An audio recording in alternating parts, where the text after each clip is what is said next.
ನಮಸ್ಕಾರ, ನೀವು ನೋಡುತ್ತಿರುವುದು ರಾಯಚೂರು ನ್ಯೂಸ್ 007ಗೆ ಸ್ವಾಗತ.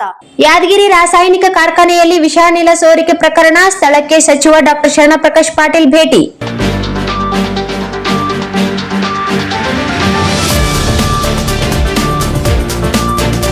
ಜಿಲ್ಲೆಯ ಕಡೆಚೂರು ಬಾಡಯಾಲ ಕೈಗಾರಿಕಾ ಪ್ರದೇಶದಲ್ಲಿರುವ ಸೀಲ್ ಲ್ಯಾಬೊರೇಟರಿ ರಾಸಾಯನಿಕ ಕಾರ್ಖಾನೆಯಲ್ಲಿ ಮಂಗಳವಾರ ತಡರಾತ್ರಿ ವಿಷಾನಿಲ ಸೋರಿಕೆಯಾಗಿ 3 ಕಾರ್ಮಿಕರು ಉಸಿರುಗಟ್ಟಿ ಮೃತಪಟ್ಟಿರುವ ದಾರುಣ ಘಟನೆ ನಡೆದಿದೆ. ಕಾರ್ಖಾನೆಯಲ್ಲಿ ಏಕಾಏಕಿ ವಿಷಾನಿಲ ಸೋರಿಕೆಯಾಗಿದ್ದು, ಕರ್ತವ್ಯದಲ್ಲಿದ್ದ ಕಾರ್ಮಿಕರಾದ ತೆಲಂಗಾಣದ ಮಹಬೂಬ್ ನಗರ ಜಿಲ್ಲೆಯ ಆಲಂಪಲ್ಲಿ ಗ್ರಾಮದ ಕಟ್ಲಾ ಗಣೇಶ್, ಮಧ್ಯಪ್ರದೇಶದ ವಿಕ್ರಮ್ ಸಿಂಗ್ ಗೊಂಡಾ ಹಾಗೂ ಸಂಜಯ್ ಸಿಂಗ್ ಗೊಂಡಾ ಮೃತಪಟ್ಟಿದ್ದಾರೆ. ಘಟನೆಯಲ್ಲಿ ವಂಜಲಾ ಹೇಮಂತ್ ಮತ್ತು ಮಂಜಲಾ ಶಿವಕುಮಾರ್ ಗಂಭೀರವಾಗಿ ಗಾಯಗೊಂಡಿದ್ದು, ಅವರನ್ನು ರಾಯಚೂರಿನ ರಿಮ್ಸ್ ಆಸ್ಪತ್ರೆಗೆ ದಾಖಲಿಸಿ ಚಿಕಿತ್ಸೆ ನೀಡಲಾಗುತ್ತಿದೆ. ಘಟನೆಯ ಮಾಹಿತಿ ತಿಳಿಯುತ್ತಿದ್ದಂತೆ ಜಿಲ್ಲಾಧಿಕಾರಿ ರಾಹುಲ್ ತುಕಾರಾಂ ಪಾಂಡ್ವೆ, ಜಿಲ್ಲಾ ಪೊಲೀಸ್ ವರಿಷ್ಠಾಧಿಕಾರಿ ಪೃಥ್ವಿಕ್ ಶಂಕರ್ ಹಾಗೂ ಜಿಲ್ಲಾಡಳಿತದ ಅಧಿಕಾರಿಗಳು ಸ್ಥಳಕ್ಕೆ ಭೇಟಿ ನೀಡಿ ಪರಿಶೀಲನೆ ನಡೆಸಿದರು.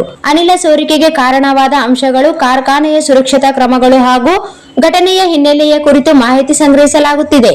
ಗಮನಾರ್ಹವಾಗಿ ಇದೇ ಕಾರ್ಖಾನೆಯಲ್ಲಿ ಸುಮಾರು 6 ತಿಂಗಳ ಹಿಂದೆ ನಡೆದಿದ್ದ ಮತ್ತೊಂದು ಅನಿಲ ಸೋರಿಕೆ ಘಟನೆಯಲ್ಲಿ ಒಬ್ಬ ಕಾರ್ಮಿಕ ಮೃತಪಟ್ಟಿದ್ದರು. ಮರುಕಳಿಸಿರುವ ಈ ಅವಘಡದಿಂದ ಕಾರ್ಮಿಕರ ಸುರಕ್ಷತೆ ಕುರಿತು ಕಾರ್ಖಾನೆ ಆಡಳಿತ ಮಂಡಳಿಯ ನಿರ್ಲಕ್ಷ್ಯದ ಬಗ್ಗೆ ಪ್ರಶ್ನೆಗಳು ಕೇಳಿಬಂದಿವೆ.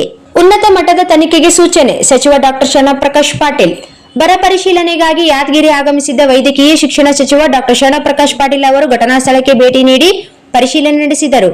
ಬಳಿಕ ಸುದ್ದಿಗಾರರೊಂದಿಗೆ ಮಾತನಾಡಿದ ಅವರು, ಘಟನೆಯ ಕುರಿತು ಬೃಹತ್ ಮತ್ತು ಮಧ್ಯಮ ಕೈಗಾರಿಕಾ ಸಚಿವ ಎಂಬಿ ಪಾಟೀಲ್ ಅವರೊಂದಿಗೆ ಚರ್ಚೆ ನಡೆಸಿದ್ದು, ಉನ್ನತ ಮಟ್ಟದ ತನಿಖೆಗೆ ಸೂಚನೆ ನೀಡಲಾಗಿದೆ ಎಂದು ತಿಳಿಸಿದರು. ಕಾರ್ಮಿಕರ ಸುರಕ್ಷತೆಯಲ್ಲಿ ನಿರ್ಲಕ್ಷ್ಯ ತೋರಿದರೆ ಸಂಬಂಧಿಸಿದ ಕಾರ್ಖಾನೆ ಆಡಳಿತ ಮಂಡಳಿಗಳ ವಿರುದ್ಧ ಕಠಿಣ ಕ್ರಮ ಕೈಗೊಳ್ಳಲಾಗುವುದು. ಮೃತರ ಕುಟುಂಬಗಳಿಗೆ ಸೂಕ್ತ ಪರಿಹಾರ ನೀಡಬೇಕು ಹಾಗೂ ಇಂತಹ ಘಟನೆಗಳು ಮರುಕಳಿಸದಂತೆ ಕಟ್ಟುನಿಟ್ಟಿನ ಸುರಕ್ಷತಾ ಕ್ರಮಗಳನ್ನು ಜಾರಿಗೆ ತರಬೇಕು ಎಂದು ಸೂಚನೆ ನೀಡಿದರು. ಈ ಸಂದರ್ಭದಲ್ಲಿ ಗುರ್ಮಟ್ಕಲ್ ಶಾಸಕ ಶರಣಗೌಡ ಕಂದಕೂರು ಸೇರಿದಂತೆ ಜಿಲ್ಲಾಡಳಿತದ ಅಧಿಕಾರಿಗಳು ಉಪಸ್ಥಿತರಿದ್ದರು.